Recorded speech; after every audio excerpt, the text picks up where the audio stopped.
Hello বন্ধুরা, তোমরা সবাই কেমন আছো? আমি তো খুব ভালো আছি।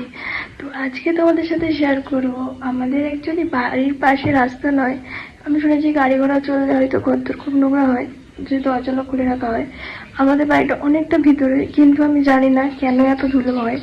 আমাদের প্রত্যেকটা টেবিল, মানে আমার ডেলি সকালবেলা পরিষ্কার করতে যদি না করি, মানে হাতে মানে মোটা করে একদম নোংরা উঠবে। তো আমি তোমাদের দেখাই একটা জিনিস। এই দেখো, এই দেখো কতটা নোংরা।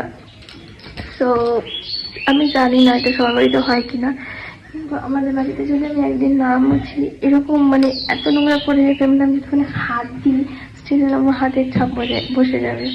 তো তোমরা বলবে তোমাদের কি এরকম বাড়িতে নোংরা হয়? আমার বাড়িতে ভীষণ নোংরা হয়, আমি জানি না কেন। যত কম নোংরা হবে তত কম পরিষ্কার করতে হবে, তো কিন্তু আমার কপালে অমনি নয়। আর যত একটা কি বলবো, হাজারে পরিষ্কার করো হাজারে নোংরা হবে।